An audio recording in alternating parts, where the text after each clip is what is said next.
ഒറ്റക്കെട്ടായി ഒരുമിച്ച് നിന്ന് 100 വയസ്സായിട്ടും അതിന്റെ വാർദ്ധക്യത്തിന്റെ യാതൊരു ലക്ഷണവുമില്ലാതെ യൗവനത്തിന്റെ കുതിപ്പും പ്രസരിപ്പും വിജയോത്സാഹവും എല്ലാം കൃത്യമായി പ്രകടിപ്പിക്കുന്ന ഒരത്ഭുത പ്രസ്ഥാനമായി രാഷ്ട്രീയ സ്വയംസേവക സംഘം ഇപ്പോഴും നിലനിൽക്കുകയാണ്. അനുഭാവികൾക്ക് ആദരവും അഭിമാനബോധവും നൽകിക്കൊണ്ടും എതിരാളികൾക്ക് ഉൾക്കിടലം ഉണ്ടാക്കിക്കൊണ്ടും സംഘം അതിന്റെ വളർച്ചയുടെ ഒരു വലിയ നാഴികക്കല്ല് കൂടി താണ്ടുകയാണ്. പഴയകാലത്ത് പ്രവർത്തിച്ച പല ആളുകളും ഇവിടെ ഇരിക്കുന്നുണ്ട്. അന്നത്തെ കാലഘട്ടത്തിൽ സംഘപ്രവർത്തനം നടത്തുമ്പോൾ അവരൊക്കെ പറയുമായിരുന്നത് അവര് പ്രവർത്തിക്കുന്ന ഒരു സംഘടനയെ കുറിച്ച് ആരും ഒന്നും സംസാരിക്കുന്നില്ല, നമ്മൾ പോയിട്ട് അങ്ങോട്ട് പറയണം. പത്രം അരിച്ചു പെറുക്കി പരിശോധിച്ചാലും RSS എന്ന് പറയുന്ന ഒരു വാക്കുണ്ടാവില്ല. എവിടെയും RSS ഇല്ല.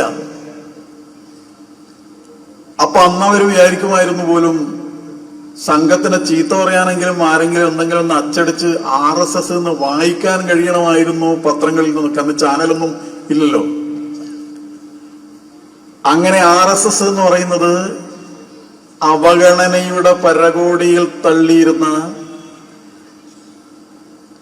വളരെ ദുർബലമായ ഒരു സംഘടനയാണ് എന്ന് മറ്റുള്ളവർ വിശേഷിപ്പിച്ചിരുന്ന, അതുകൊണ്ട് തന്നെ പരിഗണിക്കേണ്ടതല്ലാത്ത ഒരു ശക്തിയാണ് എന്നുള്ളതുകൊണ്ട് ആരും പരിഗണിക്കാതിരുന്ന ഒരു കാലം ഉണ്ടായിരുന്നു, അവഗണനയുടെ കാലം. പക്ഷെ ഇന്നിപ്പോ നോക്കുമ്പോ രാഷ്ട്രീയ സ്വയംസേവക സംഘം എന്ന് പറയുന്ന പ്രസ്ഥാനമാണ് എവിടെയും ചർച്ചാ വിഷയം. ചിലര് രാവിലെ എഴുന്നേൽക്കുമ്പോൾ തന്നെ പറയുന്നത് RSS എന്ന് പറഞ്ഞിട്ടാണ് എഴുന്നേൽക്കുന്നത്. പിന്നെ ഇരിക്കുമ്പോഴും നടക്കുമ്പോഴും ഭക്ഷണം കഴിക്കുമ്പോഴും എപ്പോഴും അതന്നെ പറയണം. സംഘത്തിൽ ഉള്ളവരുടെ കാര്യമല്ല പറയുന്നത്. സംഘത്തിൽ ഉള്ളവരെ സംബന്ധിച്ചിടത്തോളം നമ്മൾ പാടുന്നത് സംഘമൊരേ ജപം ഹൃദയത്തുടിപ്പുകളാകണം, സംഘമാവണം എന്റെ ജീവിതം എന്തു ധന്യം ഇതിൽ പരം എന്ന് നമ്മൾ പാടിപ്പതിഞ്ഞതാണ്. നമ്മുടെ ഉള്ളിൽ മുദ്രിതമാണ് സംഘം എന്നുള്ള കാര്യം. പക്ഷേ നമ്മുടെ എതിരാളികൾ പലരും, സംഘത്തിനാരും ശത്രുക്കളില്ല, പക്ഷെ എതിരാളികളായി നമ്മളെ എതിരാളികളായി കാണുന്നവർ അവരും വിപരീത ഭക്തിയോടുകൂടി RSS എന്ന് പറയുകയാണ്. ഞാൻ കഴിഞ്ഞ ദിവസം അങ്ങനെ പറയുന്നവരുടെ ഒരു പാർട്ടിയുടെ ഒരു പത്രത്തിൽ ഞാനൊന്ന് വെറുതെ താല്പര്യത്തിന് വേണ്ടി ഞങ്ങൾ 2-3 പേര് RSS എന്ന് എത്ര വാർത്തയിൽ എത്ര സ്ഥലത്ത് ആ പത്രത്തിൽ അച്ചടിച്ച് വന്നിട്ടുണ്ട് എന്ന് നോക്കുമ്പോ 10-40 സ്ഥലത്ത് RSSനെ കുറിച്ച് അച്ചടിച്ച് വന്നിട്ടുണ്ട്. എതിരാളികളുടെ പത്രത്തിൽ അവരിങ്ങനെ നിരന്തരം ജപിച്ചുകൊണ്ടിരിക്കുകയാണ്. RSS എന്നിങ്ങനെ പറഞ്ഞുകൊണ്ടേയിരിക്കുകയാണ്. അതായത് ഇന്ന് നമ്മുടെ സമൂഹത്തിൽ സംഘം സർവത്ര ചർച്ചാ വിഷയമായിരിക്കുന്നു. ഇന്ന് സംഘത്തെ അവഗണിച്ചുകൊണ്ട് ആർക്കും മുന്നോട്ട് പോകാൻ സാധ്യമല്ല എന്ന് മാത്രമല്ല, 100 വർഷം നീണ്ടുനിന്ന നിസ്തന്ത്രമായ നിശബ്ദമായ സമർപ്പിതമായ രാഷ്ട്ര സേവനത്തിന്റെയും ദേശീയ ജാഗരണത്തിന്റെയും അടിസ്ഥാനത്തിൽ നമ്മൾ നടത്തിയ പ്രവർത്തനത്തിന്റെ അടിസ്ഥാനത്തിൽ ഇന്ന് സംഘം ഈ രാഷ്ട്രത്തിന്റെ വിശാലമായ 145 കോടി ജനങ്ങളുള്ള വൈവിധ്യമാർന്ന ജീവിത വീക്ഷണങ്ങളും സാമൂഹ്യമായിട്ടുള്ള കാഴ്ചപ്പാടുകളുമുള്ള വ്യത്യസ്തമായ പ്രദേശങ്ങളുടെ ഒരു സംഘാതമായ ഈ ഭാരതം എന്ന ഈ മഹത്തായ രാഷ്ട്രത്തിന്റെ ഭാവി ഭാഗധേയത്തെ നിർണയിക്കാൻ കെൽപ്പുള്ള കരുത്തുള്ള ഒരു മഹാപ്രസ്ഥാനമായി സംഘം വളർന്ന് പടർന്ന് പന്തലിച്ചിരിക്കുകയാണ്. സത്യത്തിൽ നമ്മുടെ 1000 വർഷം നീണ്ടുനിന്ന നമ്മുടെ നാട്ടിലെ അടിമത്തം അത് ഏറ്റവും പരിക്കേൽപ്പിച്ചത് നമ്മുടെ ധർമ്മത്തിനാണ്, നമ്മുടെ സനാതന ധർമ്മത്തിനാണ്, നമ്മുടെ ഹിന്ദു സംസ്കൃതിക്കാണ് എന്ന് നമുക്കറിയാം. കാരണം നമ്മുടെ സംസ്കാരത്തെ ഇല്ലാതാക്കാൻ വേണ്ടിയാണ്, നമ്മുടെ ജീവിത മൂല്യങ്ങളെ ഇല്ലാതാക്കാൻ വേണ്ടിയാണ്, നമ്മുടെ മാനബിന്ദുക്കളെയും ഇല്ലാതാക്കാൻ വേണ്ടിയാണ്, നമ്മുടെ ആരാധനാലയങ്ങളെ ഇല്ലാതാക്കാൻ വേണ്ടിയാണ്, നമ്മുടെ ഈശ്വരാവതാരങ്ങളുടെ ക്ഷേത്രങ്ങളെ നശിപ്പിക്കാൻ വേണ്ടിയാണ് ഈ ഭാരതത്തിന്റെ രാഷ്ട്രഗാത്രത്തിലേക്ക് ഇരമ്പിയാർത്ത് വന്ന വൈദേശിക ശക്തികൾ നമ്മുടെ നാടിന്റെ നെഞ്ചുകൂടം തകർത്തുകൊണ്ട് അവർ ഈ നാടിനെ കീഴടക്കാൻ വേണ്ടിയുള്ള പരിശ്രമം നടത്തുമ്പോൾ ഹിന്ദുവിനെ തകർക്കാനാണ്, ഹിന്ദുത്വത്തെ തകർക്കാനാണ് ഒന്നാമതായി ശ്രമിച്ചത് എന്നത് നമ്മുടെ ചരിത്രത്തിന്റെ സാക്ഷ്യമായി നമ്മുടെ മുമ്പിലുണ്ട്. അങ്ങനെയുള്ള പരിശ്രമങ്ങളിലൂടെ, 1000 കൊല്ലത്തെ പരിശ്രമങ്ങളിലൂടെ ഈ നാട്ടിലേക്ക് കടന്നു വന്ന, അലക്സാണ്ടറുടെ കാലം മുതൽ വന്ന യവനന്മാർ, അതുപോലെ നമ്മുടെ നാട്ടിൽ വന്ന ശകന്മാർ, ഹൂണന്മാർ, താർത്താരിയന്മാർ, പിന്നീട് നമ്മുടെ നാട്ടിലേക്ക് ആക്രമികമായി വന്ന മുഗളന്മാർ, തൊട്ടുള്ള ആധിപത്യ ശക്തികൾ, പിന്നീട് അവസാനം വന്ന യൂറോപ്യന്മാർ, ഡച്ചുകാർ, പോർട്ടുഗീസുകാർ, ഇംഗ്ലീഷുകാർ, ഫ്രഞ്ചുകാർ, അവരെല്ലാവരും കൂടി പരിശ്രമിച്ച് നമ്മുടെ രാഷ്ട്രത്തിന്റെ ഉണ്മയെ, നമ്മുടെ രാഷ്ട്രത്തിന്റെ തനിമയെ, നമ്മുടെ രാഷ്ട്രത്തിന്റെ തന്മയെ, ഈ രാഷ്ട്രത്തിന്റെ സ്വത്വത്തെ, അസ്മിതയെ, ഐഡന്റിറ്റിയെ, അതിനെ തകർക്കാൻ വേണ്ടിയിട്ടുള്ള പരിശ്രമം നടത്തിയതിന്റെ ഭാഗമായി മെല്ലെ ഈ സനാതനധർമ്മം ചെരിഞ്ഞ് മറിഞ്ഞ് വീഴാൻ നോക്കുകയായിരുന്നു. അങ്ങനെ ചെരിഞ്ഞ് വീഴാൻ നോക്കുന്നിടത്ത് വീണതിന് ഇടയിൽ അതിന്റെ ഒരു വേരറ്റത്തു നിന്ന് ഭാരതത്തിന്റെ മധ്യഭാഗത്ത് 1925 അതിന്റെ ഒരു വേരറ്റത്ത് നിന്ന് കടുത്ത ഒരു മുള പൊട്ടി, നല്ല കരുത്തുറ്റ ഒരു മുള പൊട്ടി 100 വർഷം മുമ്പ്. ആ മുള ഒരു കൊച്ചു ചെടിയായി, അത് ശാഖോപശാഖകളായി വളർന്ന് നമ്മുടെ ധർമ്മത്തിന് വർദ്ധിത വീര്യം നൽകി, സനാതന ധർമ്മത്തിന് ഏറ്റവും സമുജ്വലമായ ഭാവാംശങ്ങൾ നൽകി, അതങ്ങനെ പടർന്ന് പന്തലിച്ച് ഈ രാഷ്ട്രത്തിന് തണൽ നൽകുന്ന ഒന്നായി വളർന്നതാണ് ഈ രാജ്യത്തെ സംബന്ധിച്ചിടത്തോളം കഴിഞ്ഞ 100 വർഷത്തെ ചരിത്രം. അതാണ് സംഘത്തിന്റെ വളർച്ചയുടെ ചരിത്രം എന്ന് പറയുന്നത്.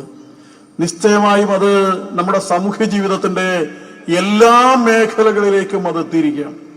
ഇന്നിപ്പോ ആളുകൾ സംഘത്തെ എതിർക്കാൻ വേണ്ടിയാണെങ്കിലും എങ്ങനെയാണെങ്കിലും സംഘത്തെക്കുറിച്ച് ചർച്ച ചെയ്യുന്നതിന്റെ സംഗത്യവും അത് തന്നെയാണ്. പക്ഷെ പലപ്പോഴും ആളുകൾ സംഘത്തെ അടുത്ത് നിന്ന് മനസ്സിലാക്കുന്നില്ല എന്നുള്ളത് ഒരു പ്രധാനപ്പെട്ട പ്രശ്നമാണ്. സംഘവും ഒരു പ്രസിദ്ധി പരാമുഖ സംഘടനയാണ്. നമ്മൾ എന്തെങ്കിലും ചെയ്യുന്ന കാര്യം വിളിച്ചു പറയുക, അല്ലെങ്കിൽ അത് പൊതുയോഗം നടത്തുക, ആളുകളെ ബോധവൽക്കരിക്കാൻ വേണ്ടിയിട്ടുള്ള അങ്ങനെയുള്ള പരിപാടികൾ നടത്തുക, സംഘം അങ്ങനെ ഒരു ശൈലി സ്വീകരിച്ചിട്ടില്ല. ഞങ്ങൾ ഇന്നത് ചെയ്യുന്നുണ്ട്, അത് ചെയ്യുന്നുണ്ട്, ഇത് ചെയ്യുന്നുണ്ട് എന്ന് വിളിച്ചു പറയുക, തെരുവോരങ്ങളിൽ അതിന്റെ അടിസ്ഥാനത്തിൽ പബ്ലിക് പരിപാടികൾ നടത്തുക എന്നുള്ള ഒരു രീതിയും സംഘത്തിനില്ല. നമ്മൾ ചെയ്യുന്ന കാര്യം നിശബ്ദമായി നമ്മളങ്ങനെ ചെയ്യുകയാണ്. നമ്മൾ ചെയ്യുന്ന കാര്യം ഈ അമ്മയ്ക്ക് വേണ്ടി ചെയ്യുന്നതാണ്, ഈ പരാശക്തിക്ക് വേണ്ടി ചെയ്യുന്നതാണ്, ഈ രാഷ്ട്രത്തിന് വേണ്ടി ചെയ്യുന്നതാണ്, ഈ രാഷ്ട്രത്തിന് ഉണർവിന് വേണ്ടി ചെയ്യുന്നതാണ്, ഉയർച്ചയ്ക്ക് വേണ്ടി ചെയ്യുന്നതാണ്. അപ്പോ അമ്മയ്ക്ക് വേണ്ടി എന്തെങ്കിലും ചെയ്യുക എന്നുള്ള പുറത്തു പോയിട്ട് വിളിച്ചു പറയേണ്ട ഒരു കാര്യമല്ല. അത് മക്കളുടെ ദൗത്യമാണ്, ധർമ്മമാണ്, നമ്മുടെ ഒരു കർത്തവ്യമാണ്, കടമയാണ് എന്ന നിലയിലാണ് നമ്മൾ ഈ പ്രവർത്തനം നടത്തിക്കൊണ്ടിരിക്കുന്നത്.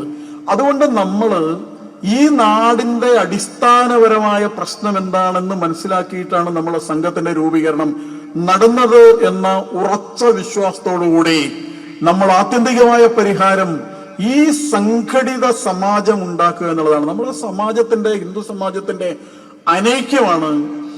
ആ അനൈക്യം വരുത്ത വിള്ളലിലൂടെയാണ്, വിടവിലൂടെയാണ് വിദേശികൾ നമ്മുടെ നാട്ടിലേക്ക് കടന്നു വന്നത്. ആ അനൈക്യം ഇല്ലാതാക്കുക എന്നുള്ളതാണ്, ഐക്യം ഉണ്ടാക്കുക എന്നുള്ളതാണ് ഏറ്റവും പ്രധാനപ്പെട്ട കാര്യം. അതുകൊണ്ട് സംഘപ്രവർത്തനത്തിന്റെ ഒരു അടിസ്ഥാനപരമായ പ്രമാണം സംഘടിത സമാജമാണ് രാഷ്ട്രത്തിന്റെ പ്രാണൻ എന്നതാണ്. നമ്മുടെ സമൂഹത്തെ സംഘടിതമാക്കുക എന്നുള്ളതാണ്, അതിനെ കരുത്തുറ്റതാക്കുക എന്നുള്ളതാണ്. അത് വിഘടിതമായതാണ്, അത് ശിഥിലമായതാണ്, അത് തമ്മിലടിച്ചതാണ്, അതിനിടയിൽ വൈഭിന്യത ഉളവായതാണ് നമ്മുടെ അനൈക്യത്തിന്റെ കാരണം. നമ്മൾ അതുകൊണ്ട് എല്ലാ വൈഭിന്യതകളും മാറ്റിവെച്ചുകൊണ്ട് നമ്മൾ ഒരുമിച്ച് നിൽക്കുക എന്നുള്ളതാണ് ഏറ്റവും പ്രധാനപ്പെട്ട കാര്യം. ഈ ഐക്യമാണ് ഏറ്റവും പ്രധാനപ്പെട്ട കാര്യം എന്നുള്ളതാണ്. മറ്റൊരു പ്രധാനപ്പെട്ട നമ്മുടെ പ്രവർത്തനത്തിന്റെ ആശയം എന്ന് പറയുന്നത് ഹിന്ദു ഉണർന്നാൽ ദേശം ഉണർന്നു എന്നുള്ളതാണ്. ഈ രാഷ്ട്രത്തിന്റെ ദേശീയതയുടെ പേരാണത്. ഈ രാഷ്ട്രാത്മാവിന്റെ പേരാണ് ഹിന്ദു എന്ന് പറയുന്നത്. ഹിന്ദു എന്നത് അതേതെങ്കിലും സ്വാമി വിവേകാനന്ദൻ പറഞ്ഞതുപോലെ ഏതെങ്കിലും തരത്തിൽ നമുക്ക് അപകർഷതയുണ്ടാക്കേണ്ടുന്ന ഒരു പദമല്ല. അത് ഈ രാഷ്ട്രാഭിമാനത്തിന്റെ പേരാണ്, രാഷ്ട്രത്തിന്റെ ആത്മാവിന്റെ പേരാണ്, ഈ രാഷ്ട്രത്തിന്റെ തന്മയുടെ പേരാണ്, ഈ രാഷ്ട്രത്തിന്റെ നന്മയുടെ പേരാണ്, ഈ രാഷ്ട്രത്തിന്റെ ഉണ്മയുടെ പേരാണ്, ഈ രാഷ്ട്രത്തിന്റെ മൂല്യങ്ങളുടെ പേരാണ് ഹിന്ദു എന്ന് പറയുന്നത്. ആ ഹിന്ദു എന്ന ആ പദം അത് ഈ രാഷ്ട്രത്തിന്റെ സ്വഭാവത്തിന്റെ പേരാണ്. ഈ നാട് എങ്ങനെയാണോ ലോകത്തെ മറ്റു ജനതയിൽ നിന്നും വ്യത്യസ്തമാകുന്നത്, ലോകത്തെ മറ്റു രാഷ്ട്രങ്ങളിൽ നിന്നും വ്യത്യസ്തമാകുന്നത്, ആ വ്യത്യസ്തതയുടെ പേരാണ് ഹിന്ദു എന്ന് പറയുന്നത്. വളരെ പ്രസിദ്ധമായ സവർക്കറൊക്കെ ഉദ്ധരിക്കുമാറുണ്ടായിരുന്ന പുരാണത്തിലെ ഒരു ശ്ലോകത്തിൽ പറയുന്നത് പോലെ ആ സിന്ധു സിന്ധു പര്യന്ത തസ്യ ഭാരത ഭൂമിക മാതൃഭൂ പുണ്യഭൂശ്ചൈവ സവൈ ഹിന്ദു രിതി സ്മൃത എന്നാണ്. ആരാണോ ഹിമാലയത്തിന്റെ തെക്കും സമുദ്രത്തിന്റെ വടക്കുമായി കിടക്കുന്ന ഈ ഭാരതം, ഈ രാഷ്ട്രം എന്റെ മാതൃഭൂമിയാണ്, എന്റെ അമ്മയാണ്, ഇതെന്റെ പെറ്റമ്മയാണ്, ഇതെന്റെ പോറ്റമ്മയാണ്, ഇതെന്റെ ജന്മഭൂമിയാണ്, ഇതെന്റെ കർമ്മഭൂമിയാണ്, ഇതെന്റെ ധർമ്മഭൂമിയാണ്, ഇതെന്റെ മോക്ഷഭൂമിയാണ് എന്ന് കരുതിയിട്ട് ആരാണോ ഈ അമ്മയെ സ്നേഹിക്കുന്നത്, ഈ രാഷ്ട്രത്തെ സ്നേഹിക്കുന്നത്, അവരെല്ലാവരും ഈ രാഷ്ട്രത്തെ സംബന്ധിച്ചിടത്തോളം ഹിന്ദുക്കളാണ് എന്നുള്ളതാണ്. നമ്മുടെ അമ്മ എന്നുള്ള നിലക്കാണ്, മാതൃഭൂമി എന്നുള്ള നിലക്കാണ് ഈ കാഴ്ചപ്പാട്. നമ്മുടെ ഈ രാഷ്ട്രത്തിന്റെ ഏറ്റവും ആദിമമായ മഹാഗ്രന്ഥമായ വേദത്തിലെ ഏറ്റവും പ്രചണ്ഡമായ ഉദ്ഘോഷങ്ങളിൽ ഏറ്റവും പ്രധാനപ്പെട്ട ഒന്ന് മാതാ ഭൂമി പുത്രോഹം പൃഥിവ്യ എന്നാണ്. ഭൂമി നമ്മുടെ അമ്മയാണ്, നമ്മളെല്ലാം അതിന്റെ മക്കളാണ് എന്നുള്ളതാണ്. അത് ഏറ്റവും പ്രധാനപ്പെട്ട ഒരു കാര്യമാണ്. ഭൂമി നമ്മുടെ അമ്മയാണ്, നമ്മളെല്ലാം അതിന്റെ മക്കളാണ് എന്നുള്ളത്. നമ്മുടെ നാട്ടിൽ ഭാരതാംബ എന്ന് പറയുന്നത്, ഭാരതമാതാവ് എന്ന് പറയുന്നത് ഒരു വലിയ വിവാദമായ ഒരു കെട്ടകാലത്താണ് നമ്മൾ ജീവിക്കുന്നത്. നമ്മുടെ നാട്ടിൽ ഒരു ഭരണാധികാരി അദ്ദേഹത്തിന്റെ ഓഫീസിൽ ഭാരതമാതാവിന്റെ ഒരു ചിത്രം വെച്ചു എന്നുള്ളത് നമ്മുടെ നാട്ടിൽ എന്തൊക്കെ കോലാഹലങ്ങളാണ് ഉണ്ടാക്കിയത്, എന്തൊക്കെ ചർച്ചകളാണ് നടന്നത്, എത്ര അന്തിച്ചർച്ചകളാണ് നടത്തുന്നത്. ഭാരതമാതാവ് എന്ന് വിളിക്കുന്നത് എന്തോ ഗർഹണീയമായ ഏതോ ഒരു കൊടുംപാതകമാണ് എന്നൊക്കെയാണ് പറയുന്നത്. ആയിരക്കണക്കിന് വർഷമായി നമ്മുടെ നാടിനെ ഗ്രസിച്ച വൈദേശിക അടിമത്തത്തിന്റെ തുടലുകൾ പൊട്ടിച്ചെറിയാൻ വേണ്ടി സ്വാതന്ത്ര്യബോധത്തിന്റെ വടവാഗ്നിയുമായി സ്വാതന്ത്ര്യത്തിനു വേണ്ടി അടരാടിയ നമ്മുടെ നാട്ടിലെ ധീരാത്മാക്കളായ സ്വാതന്ത്ര്യ സമര സേനാനികളായ ആളുകൾ തൂക്കുമരത്തിൽ തൻ ഗളനാളം തൻ കയ്യാല ചേർത്ത് പുഞ്ചിരി തൂകി ഇഞ്ചിഞ്ചായി മരിക്കുന്ന സന്ദർഭത്തിലും നെഞ്ചു പൊട്ടുമാർ ഉച്ചത്തിൽ വിളിച്ചത് ഭാരത് മാതാ കി ജയ് എന്നാണ്. നമ്മുടെ സ്വാതന്ത്ര്യ സമരത്തിന്റെ ആ ഒരു പോരാട്ട ഭൂമികളെല്ലാം വിദേശികൾ അവരുടെ തോക്ക് ചീറി അമറിക്കൊണ്ട് അവരുടെ വെടിയുണ്ട ചീറി വരുന്ന സന്ദർഭത്തിലും നെഞ്ച് പൊട്ടുമാറ് ഈ നാട്ടിലെ ധീരദേശാഭിമാനികൾ ഭാരത് മാതാ കി ജയ് എന്നാണ് വിളിച്ചത്. അങ്ങനെ സൂര്യനസ്തമിക്കാത്ത ബ്രിട്ടീഷ് സാമ്രാജ്യത്തെ മുട്ടുകുത്തിക്കാൻ വേണ്ടി ഈ നാട്ടിലെമ്പാടും നടന്ന സമര പോരാട്ടങ്ങളിൽ പോരാളികൾക്ക് ചൂടും ചൂരും ഉഷിരും പകർന്നു നൽകിയ ഇതെന്റെ അമ്മയാണ് എന്ന മഹത്തായ കാഴ്ചപ്പാടോടുകൂടിയിട്ടുള്ള ആ മുദ്രാവാക്യത്തിന്റെ ഊഷ്മളതയും ആ മുദ്രാവാക്യത്തിന്റെ ഉർവരതയുമെല്ലാം അവഹേളിച്ചുകൊണ്ട്, ആ സ്വാതന്ത്ര്യ സമര സേനാനികളെയെല്ലാം അവഹേളിച്ചുകൊണ്ട് ഭാരത മാതാവ് എന്ന് വിളിക്കുന്നത് എന്തോ ഒരു പാതകമാണ് എന്ന നിലയിൽ ചിന്തിക്കുന്ന ഒരു കാലമാണിത്. സ്വാതന്ത്ര്യം കിട്ടിയിട്ട് 75 വർഷം കഴിഞ്ഞിട്ടും ഇങ്ങനെയുള്ള ആളുകളൊക്കെ നമ്മുടെ നാട്ടിലുണ്ട് എന്നത് നമ്മൾ കാണാതിരുന്നുകൂടാ. ഒരു കാലത്ത് നമ്മുടെ സ്വാമി വിവേകാനന്ദൻ അദ്ദേഹം പറയുകയുണ്ടായി, കന്യാകുമാരി എന്ന് പറയുന്ന ഇപ്പോൾ ആ വിവേകാനന്ദ കേന്ദ്രം നിൽക്കുന്ന സ്ഥലത്ത് ശ്രീപാദപ്പാറ എന്ന് പറഞ്ഞൊരു സ്ഥലമായിരുന്നു. അവിടെ കന്യാകുമാരി ദേവിയുടെ കാലടി പതിഞ്ഞ സ്ഥലം എന്ന നിലക്ക് ഒരു പാറയിൽ കാലടി ഉണ്ടായിരുന്നു. അതൊരു ഭാരതത്തെ സംബന്ധിച്ചിടത്തോളം വളരെ വളരെ ആദരണീയമായ ആരാധ്യമായ ഒരു തീർത്ഥസ്ഥലിയായിരുന്നു, പവിത്ര സങ്കേതമായിരുന്നു. ആ സ്ഥലത്ത് 3 സമുദ്രങ്ങൾ ഒരുമിച്ച് ചേരുന്ന ആ സ്ഥലത്ത് സ്വാമി വിവേകാനന്ദൻ കടലിലെടുത്ത് നീന്തി ആ പാറയിൽ ചമ്രം പടിഞ്ഞിരുന്ന് 3 ദിനരാത്രങ്ങൾ വിവേകാനന്ദൻ ഒരു ഏകാന്ത ധ്യാനം നടത്തുകയുണ്ടായി. ആ ധ്യാനത്തെക്കുറിച്ച് പിന്നീട് അദ്ദേഹം പറഞ്ഞത് രേഖപ്പെടുത്തപ്പെട്ടിട്ടുണ്ട്. ആ ധ്യാനത്തിൽ അദ്ദേഹം ധ്യാനിച്ചത് ഭാരതാംബയെയാണ് എന്ന് അദ്ദേഹം പറഞ്ഞിട്ടുണ്ട്. 3 ദിനരാത്രങ്ങൾ തുള്ളി വെള്ളം കുടിക്കാതെ ചമ്രം പടഞ്ഞിരുന്ന് ചുറ്റും ചീറി അലയ്ക്കുന്ന കടലലമാലകളുടെ ഹുങ്കാര ശബ്ദത്തെ ചെവി കൊടുക്കാതെ തന്റെ മനസ്സും വപുസ്സും സമ്പൂർണമായി സമർപ്പിച്ചുകൊണ്ട് സ്വാമിജി അവിടെ ധ്യാനിച്ചത് ഈ ഭാരതാംബയാണ്. ആ ഭാരതത്തിന്റെ രൂപം അദ്ദേഹം സമോഹനമായി വിവരിച്ചിട്ടുണ്ട്. വടക്ക് ഹിമാലയം കിരീടമാക്കിക്കൊണ്ട്, അമ്മയുടെ രൂപം പറയാണ്, വടക്ക് ഹിമാലയം കിരീടമാക്കിക്കൊണ്ട് 2 കൈകൾ 2 സമുദ്രത്തിലേക്ക് നീട്ടിവെച്ചിരിക്കുകയാണ്. കിഴക്ക് ശൃംഗപുരി എന്ന് പറഞ്ഞ സ്ഥലത്തേക്ക് കൈ നീട്ടിയിരിക്കുകയാണ്. അഖണ്ഡ ഭാരതത്തിന്റെ ഒരു മനോഹരമായ ചിത്രമാണ് സ്വാമിജി പറയുന്നത്. കിഴക്ക് ശൃംഗപുരി, ഇന്നതിന്റെ പേര് സിംഗപ്പൂർ എന്നാണ്. അത് ഭാരതത്തിന്റെ ഭാഗമായിരുന്നു. ഒരു കൈ ശൃംഗപുരിയിലേക്ക് നീട്ടിവെച്ചിരിക്കുകയാണ്. മറ്റൊരു കൈ നീട്ടിവരിച്ചിരിക്കുന്നത് അങ്ങ് ആര്യാവർത്തം എന്ന് പറയുന്ന പഴയ ആര്യാവർത്തമാണ്. ഇന്ന് ആ നാടിന്റെ പേര് ഇറാൻ എന്നാണ്. 100-600 കൊല്ലം മുമ്പ് അതിന്റെ പേര് ആര്യാവർത്തം എന്നാണ്. അത് ഈ ഭാരതത്തിന്റെ ഭാഗമായിരുന്നു. 2 കൈകൾ 2 സമുദ്രത്തിലേക്ക്, ശൃംഗപുരിയിലേക്കും ആര്യാവർത്തത്തിലേക്കും 2 കൈകൾ നീട്ടിവെച്ചുകൊണ്ട് ഹിമാലയം കിരീടമാക്കിയിട്ട് അമ്മ ഇങ്ങനെ ശയിക്കുകയാണ്. ആര്യാവർത്തത്തിന്റെ ഇപ്പുറത്ത് ഉപഗണസ്ഥാനമുണ്ട്, പഴയ ഉപഗണസ്ഥാൻ. ഇപ്പോൾ അതിന്റെ പേര് അഫ്ഗാനിസ്ഥാൻ എന്നാണ്. 100-500 കൊല്ലം മുമ്പ് അത് ഉപഗണസ്ഥാനമായിരുന്നു. അതിന്റെ മേലെ ഉണ്ട് പഴയ ഗാന്ധാര ദേശമുണ്ട്. ഇന്ന് അതിന്റെ പേര് കാണ്ഡഹാർ എന്നാണ്. ആ ഗാന്ധാര ദേശത്ത് നിന്നാണ് മഹാഭാരതത്തിലെ ഗാന്ധാരി വന്നത്. ഭാരതത്തിന്റെ ഭാഗമായിരുന്നു അത്. കുറച്ചും കൂടി അപ്പുറത്തേക്ക് പോകുമ്പോൾ ത്രിവിഷ്ടമം എന്ന പഴയ പ്രദേശമുണ്ട്. ചൈനയെന്ന് കൈവശപ്പെടുത്തിയിരിക്കുന്ന തിബത്ത് എന്ന് പറഞ്ഞത് ഈ ഭാരതത്തിന്റെ ഭാഗമായിരുന്നു. കുറച്ചും കൂടി അപ്പുറം പോകുമ്പോ ബ്രഹ്മദേശം എന്ന് പറയുന്ന ഒരു നാടുണ്ടായിരുന്നു. അത് ഭാരതത്തിന്റെ ഭാഗമായിരുന്നു. അതിപ്പോൾ ബർമ എന്നാണ്. അതിപ്പോൾ അത് വീണ്ടും പേര് മാറ്റിയിട്ട് മ്യാൻമാർ എന്ന പേര് വന്നിരിക്കുകയാണ്.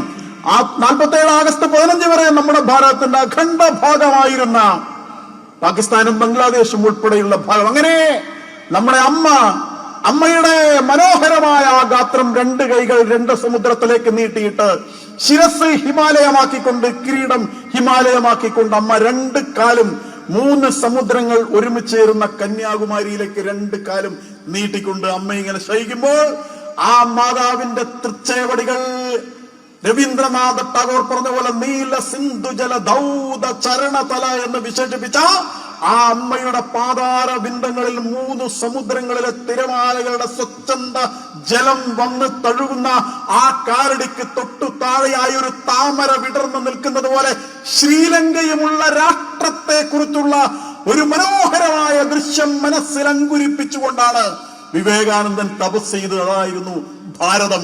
അതാണ് അഖണ്ഡ ഭാരതം എന്ന് പറയുന്ന ഏറ്റവും ഉജ്ജ്വലമായ രൂപം. ആ അഖണ്ഡ ഭാരതം എന്ന രൂപത്തെ അമ്മയായി കണ്ടുകൊണ്ടാണ് മഹർഷി അരവിന്ദൻ തന്റെ തപസ് നടത്തിയത്. ആ അഖണ്ഡ ഭാരതത്തെ സാക്ഷാത്കരിച്ചുകൊണ്ടാണ്, സത്മീകരിച്ചുകൊണ്ടാണ് പൂജനീയ ഗുരുജി തന്റെ ധ്യാനങ്ങൾ നിർവഹിച്ചിരുന്നത്. ആ അഖണ്ഡ ഭാരതത്തെ മനോമുഖരത്തിൽ പ്രതിബിംബിച്ചുകൊണ്ട് തന്നെയാണ് ത്രേതായുഗ കാലത്ത് ദശമുഖ രാവണന്റെ ദർപ്പമടക്കിയ കോദണ്ഡ രാമൻ ഭഗവാൻ ശ്രീരാമചന്ദ്രൻ രാവണനെ യുദ്ധത്തിൽ തോൽപ്പിച്ചതിന് ശേഷം അയോധ്യയിലേക്ക് പോകാൻ വേണ്ടി തയ്യാറെടുക്കുമ്പോൾ അടുത്ത് വന്നിട്ട് അനുജൻ പറയുകയാണ്, ലക്ഷ്മണൻ ചേട്ടാ നമുക്ക് ഇവിടെ തന്നെ താമസിച്ചാലോ, ലങ്ക അതിസുന്ദരമാണ്, സ്വർണമയമാണ്, അയോധ്യയിൽ പോകണം, ഇവിടെ കൂടിയ പോരെ എന്ന് ലക്ഷ്മണൻ ചോദിക്കുമ്പോൾ ആ ലക്ഷ്മണനെ തന്റെ അടുത്തു ചേർത്ത് നിർത്ത് മൂർധാവിൽ മുകർന്നുകൊണ്ട് ശ്രീരാമൻ പറയുന്ന മനോഹരമായ ഒരു വാചകമുണ്ട്. മോനെ ലക്ഷ്മണ, നീ പറഞ്ഞത് ശരിയാണ്, ലങ്ക സ്വർണമയം തന്നെയാണ്. പക്ഷേ നമ്മുടെ അയോധ്യ അത് നമ്മുടെ പിറന്ന നാടാണ്. പെറ്റമ്മയും പിറന്ന നാടും സ്വർഗത്തേക്കാൾ മഹത്തരമാണ് എന്ന ബി ഹൈമവതി ലങ്ക നമോ ലക്ഷ്മണ രോചതേ ജനനി ജന്മഭൂമിശ്ച സ്വർഗാദപിഗരീയസി എന്ന് ത്രേതായുടെ കാലത്ത് പറയുമ്പോൾ ശ്രീരാമചന്ദ്രൻ അനുജനോട് പറയുമ്പോൾ അതൊരു വലിയ ആഹ്വാനമാണ്, വലിയ ഒരു ഉത്ബോധനമാണ്. ദേശസ്നേഹികളെ സംബന്ധിച്ചിടത്തോളം പെറ്റമ്മയും പിറന്ന നാടും എന്ന് പറയുന്നത് ഏത് വൈശിഷ്ട്യ സ്വർഗത്തിനും അപ്പുറത്തേക്ക് നമ്മുടെ അമ്മയെ കുറിച്ചുള്ള സങ്കല്പനമാണ് എന്നത്. അങ്ങനെയുള്ള ഭാരതമാതാവ്, ആ ഭാരതമാതാവിനെ ആദരിക്കാൻ പാടില്ല എന്ന് പറയുന്ന ഒരു കാലമാണ് ഇപ്പോൾ. ഇവിടെ മറ്റൊരു കാര്യവും കൂടിയാണ്. കഴിഞ്ഞ ഒരു 3-4 മാസം മുമ്പ് ഇവിടെ ഗുരുപൂജ നടത്തി, ഗുരുവിനെ വന്ദിച്ചു എന്ന് പറഞ്ഞിട്ട് വലിയൊരു ചർച്ചയായിരുന്നു. ചില വിദ്യാലയങ്ങളിൽ കുട്ടികൾ ഗുരുവിനെ വന്ദിച്ചു, അവരുടെ കാല് തൊട്ട് നമസ്കരിച്ചു. അപ്പൊ പുരോഗമനവാദികളുടെ ഹാലിളക്കം ഉണ്ടായി. കാല് പിടിക്കുകയോ അതൊരു പ്രാകൃതമാണ്, പിന്തിരിപ്പനാണ്, മൂരാച്ചിത്രമാണ്, അതൊന്നും ചെയ്യാൻ പാടില്ല എന്ന് പറഞ്ഞിട്ട് പുരോഗമനത്തിനെതിരാണ് എന്നൊക്കെ പറഞ്ഞ് കുറെ ആളുകൾ രംഗത്ത് വന്നു.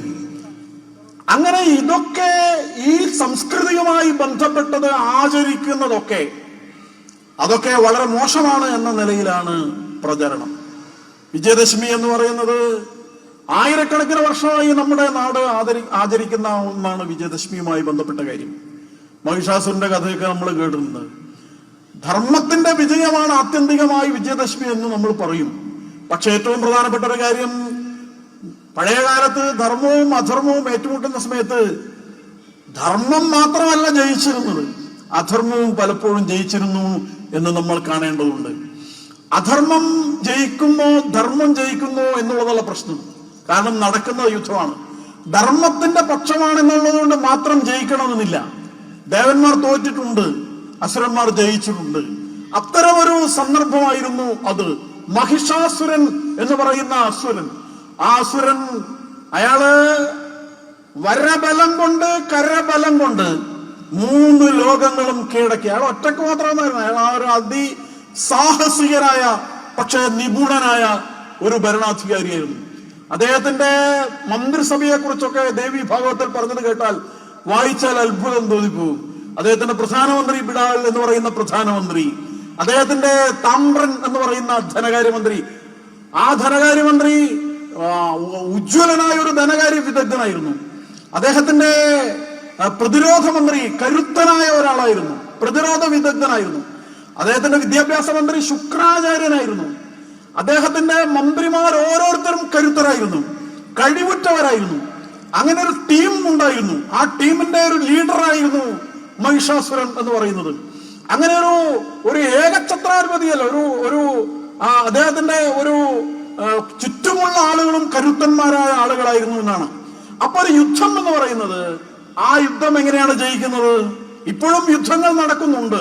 ഞാൻ പറയുന്നത് പലതരത്തിലുള്ള യുദ്ധങ്ങൾ നമ്മുടെ ലോകത്ത് നടക്കുന്നുണ്ട്. ഉക്രൈനും റഷ്യയും തമ്മിലുള്ള യുദ്ധവും ഇസ്രായേലും ഹമാസും തമ്മിലുള്ള യുദ്ധവും അങ്ങനത്തെ യുദ്ധം മാത്രമല്ല, പലതരത്തിലുള്ള യുദ്ധങ്ങൾ നടക്കുന്നുണ്ട്. ആയുധങ്ങളിൽ മാറ്റമുണ്ട്, കാലം മാറി വരുമ്പോൾ ആയുധം മാറി വരും. അപ്പോൾ ഒരു യുദ്ധം എങ്ങനെയാണ് ജയിക്കുന്നത് എന്ന് വളരെ പ്രധാനമാണ്. യുദ്ധം ജയിക്കണമെങ്കിൽ ആ യുദ്ധത്തിന് നേതൃത്വം കൊടുക്കുന്ന നേതാവ്, വിനായകൻ, അത് വളരെ പ്രധാനമാണ്. ആ നേതാവിന്റെ ക്വാളിറ്റികൾ പ്രധാനമാണ്. ആ നേതാവിന്റെ ആസൂത്രണ വൈഭവം പ്രധാനമാണ്. തന്റെ സേനയെ കൂടെ നിർത്താനുള്ള അദ്ദേഹത്തിന്റെ ലീഡർഷിപ്പ് ക്വാളിറ്റി വളരെ പ്രധാനമാണ്. അപ്പൊ ഒരു നേതാവിനെ സംബന്ധിച്ചിടത്തോളം നേതൃത്വം എന്ന് പറയുന്നത് ഒരു യുദ്ധം ജയിക്കാൻ വളരെ പ്രധാനമാണ്. ആ നേതൃത്വത്തിന്റെ കർമ്മശേഷി, കാര്യകർത്തൃശേഷി, ആസൂത്രണ വൈഭവം, ഇതൊക്കെ വളരെ പ്രധാനമാണ്. രണ്ടാമത് ഒരു യുദ്ധം ജയിക്കണമെങ്കിൽ അവർ പ്രയോഗിക്കുന്ന ആയുധം വളരെ പ്രധാനമാണ്. ആ ആയുധം ആധുനികമായിരിക്കണം, കാലാനുസൃതമായിരിക്കണം. ആ ആയുധം പ്രയോഗിക്കുന്നുള്ള വൈദഗ്ധ്യവും വളരെ പ്രധാനമാണ്. ആ സ്കില്ല് വേണം. അങ്ങനെ നേതൃത്വത്തിന്റെ കഴിവ്, പ്രയോഗിക്കുന്ന ആയുധത്തിന്റെ മേന്മ, അത് പ്രയോഗിക്കുന്നതിനുള്ള അവരുടെ വൈദഗ്ധ്യം, യുദ്ധം നടത്തുന്ന സമയത്ത് നേതാവിന്റെ ഇച്ഛക്കനുസരിച്ച്, ആഗ്രഹത്തിനനുസരിച്ച് കൂടെ നിൽക്കുന്ന സേനയുടെ ഒരുമ, താൻ വിജയിച്ചേ അടങ്ങൂ എന്ന, തന്റെ രാഷ്ട്രം വിജയിച്ചേ അടങ്ങൂ എന്ന, തന്റെ സേനയെ വിജയിച്ചേ അടങ്ങൂ എന്നും, ആ പോരാട്ടത്തിൽ വേണമെങ്കിൽ ജീവൻ കൊടുക്കാനും തയ്യാറാണെന്നുമുള്ള അവരുടെ സമർപ്പണ ബോധം, ഇതെല്ലാം ചേർന്നാണ് ഒരു നാടിനെ വിജയിപ്പിക്കുന്നത്, ഒരു സേനയെ വിജയിപ്പിക്കുന്നത്.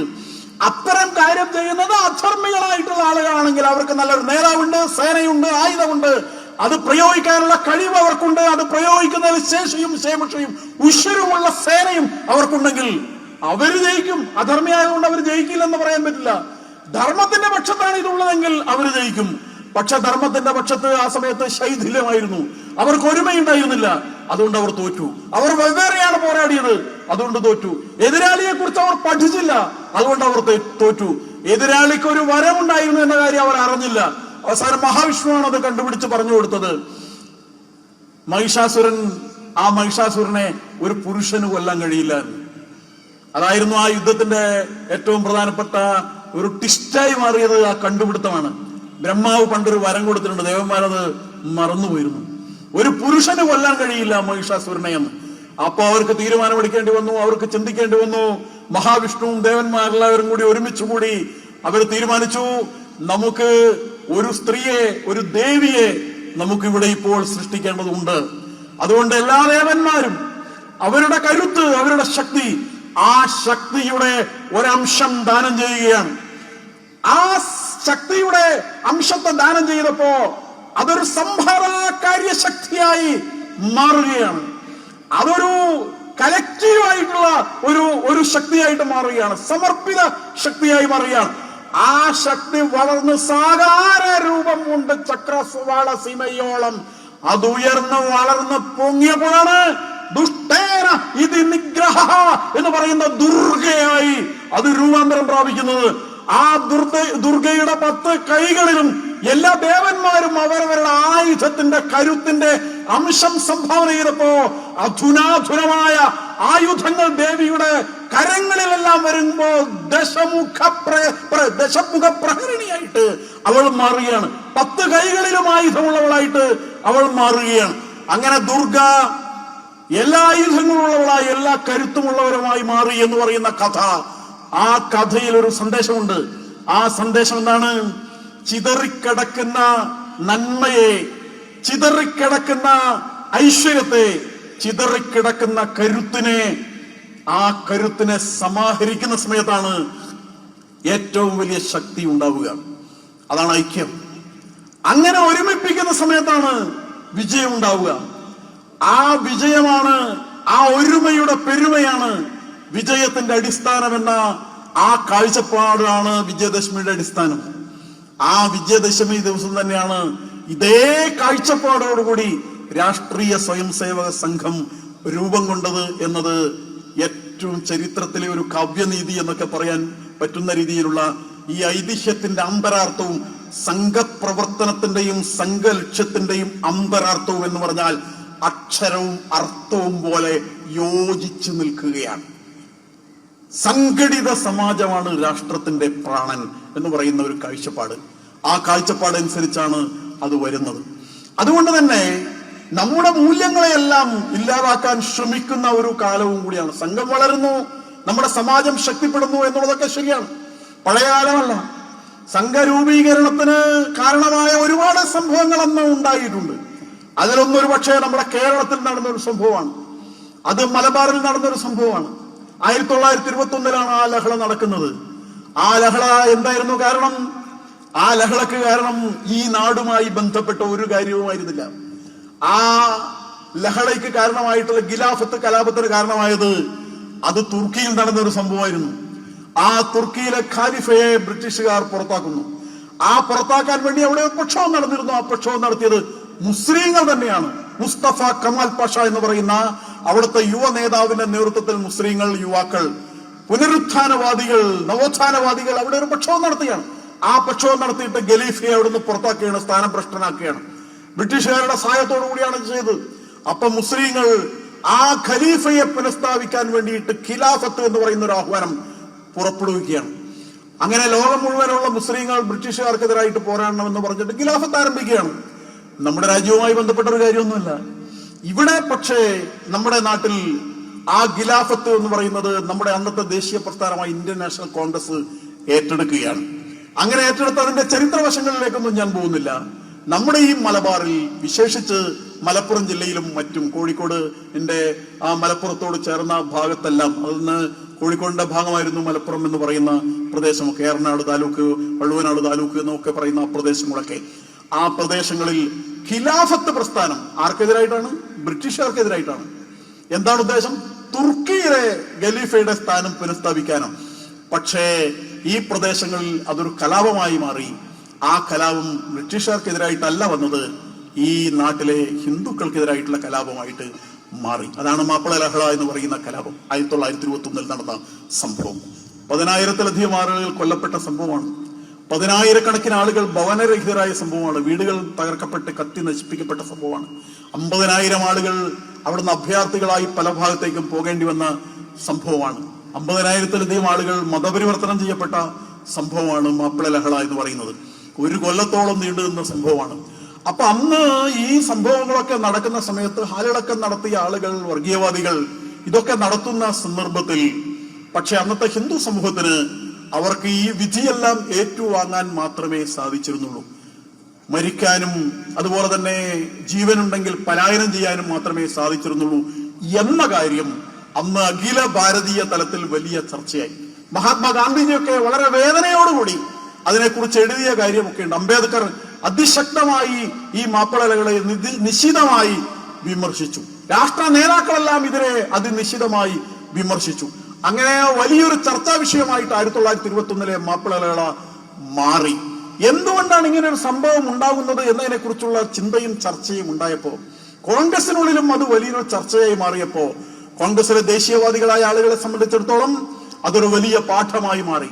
രാഷ്ട്രീയ സ്വയംസേവക സംഘത്തിന്റെ പിറവിക്ക് നിദാനമായ കാരണങ്ങളിൽ ഒന്നായിട്ട്, ഒരുപക്ഷെ ഏറ്റവും പ്രധാനമായ കാരണമായിട്ട്, ഇത്തരം ചില സാഹചര്യങ്ങൾ നമ്മുടെ രാഷ്ട്രത്തിൽ പലയിടത്തും ഉണ്ടാകുമ്പോ, കൂട്ടക്കുരുതികൾ നടക്കുമ്പോ, തൂർ കിണർ എന്നൊക്കെ നമ്മൾ കേട്ടിട്ടുണ്ട്. ആ കിണറിലൊക്കെ 10-40-50 ആളുകളെയൊക്കെ തല വെട്ടി ആ കിണറ്റിലിട്ട്, ചിലയിടത്ത് 100 പേരെയൊക്കെ കൊന്ന, ചങ്കുവെട്ടി എന്നൊക്കെ പറഞ്ഞ സ്ഥലം ഇപ്പോഴും മലപ്പുറത്തുണ്ട്. കഴുത്ത് വെട്ടി ആളുകളെ കൊന്ന കൂട്ടക്കുരുതി നടത്തിയ സ്ഥലങ്ങളാണ്. അങ്ങനെ ചരിത്രത്തിൽ അങ്ങനെയുള്ള വളരെ വേദനാജനകമായ സാഹചര്യങ്ങളുണ്ട്.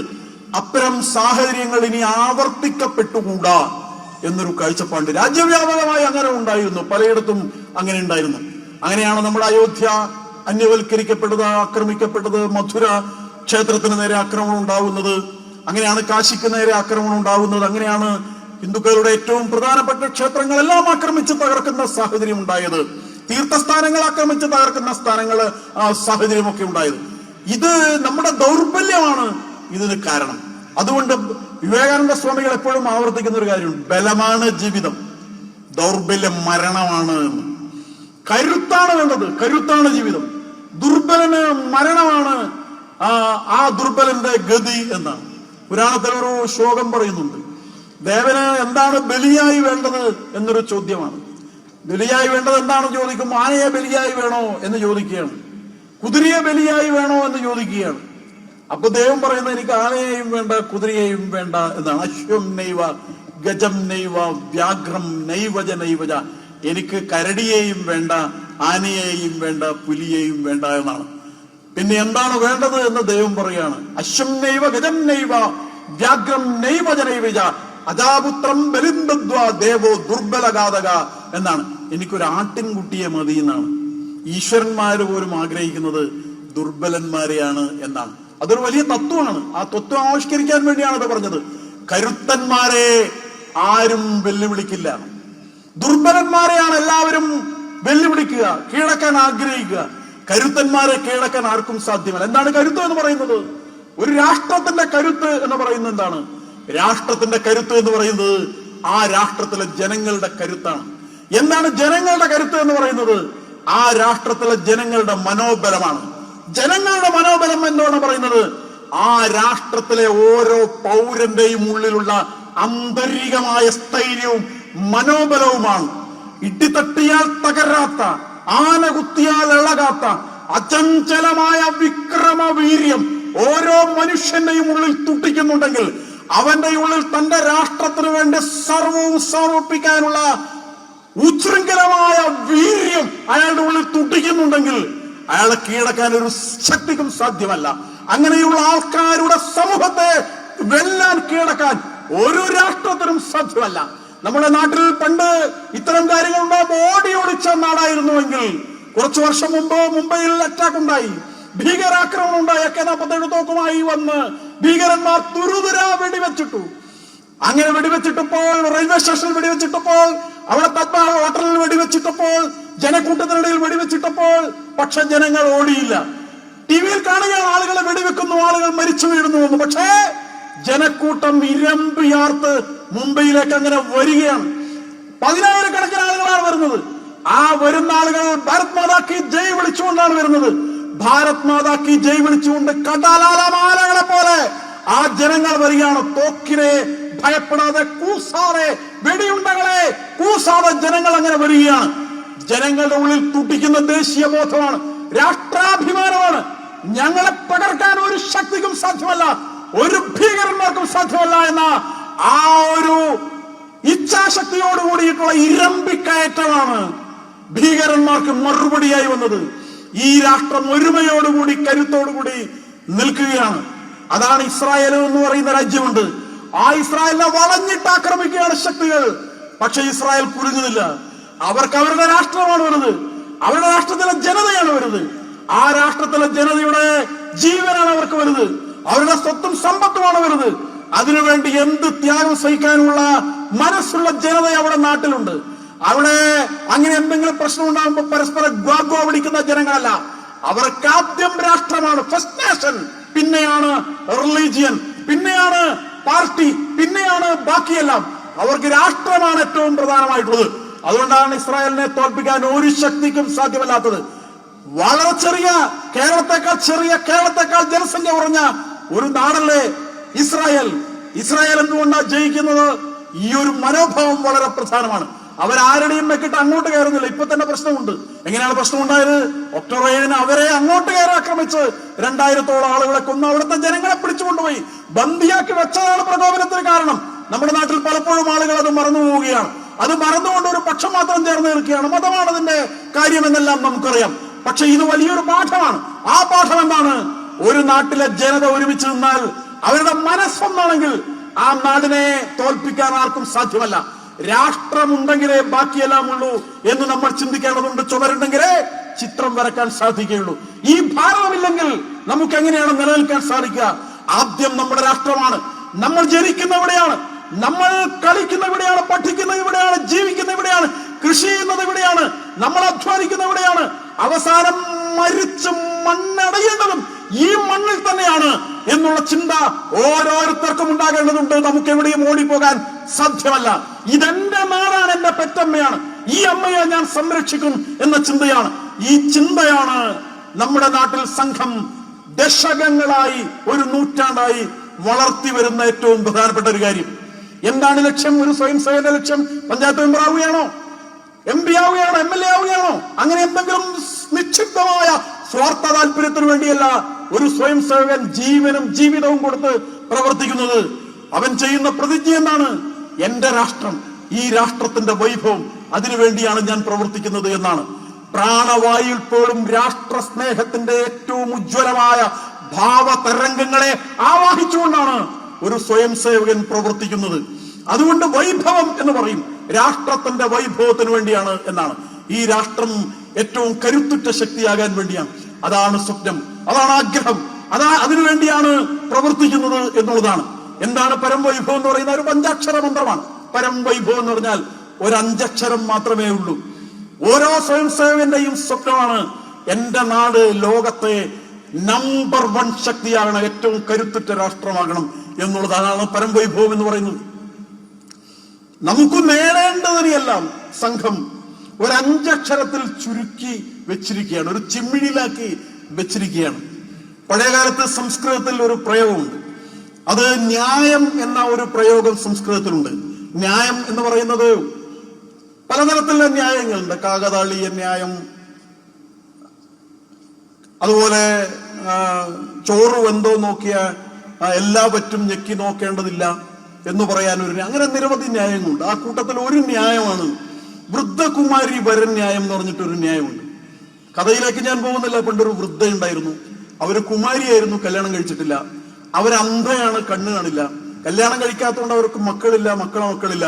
അവർ ദരിദ്രയാണ്. അങ്ങനെ ദരിദ്രയായ അന്ധയായ അവിവാഹിതയായ ഒരു വൃദ്ധയുണ്ടായിരുന്നു. ആ വൃദ്ധ വാർദ്ധക്യമായി മരിക്കാറായി. അങ്ങനെ അവർക്ക് വളരെ സങ്കടമായി, ആരും നോക്കാനില്ല. അവസാനം അന്നത്തെ കാലഘട്ടത്തിലായതുകൊണ്ട് അവര് ഒരു തപസ് ആരംഭിച്ചു. കഠിനമായ തപസ്സായതുകൊണ്ട് ദൈവം പ്രത്യക്ഷപ്പെട്ടു. ദൈവം ചോദിച്ചു, എന്താണ് നീ ഇങ്ങനെ തപസ് ചെയ്ത്, എന്താണ് വേണ്ടതെന്ന് ചോദിച്ചു.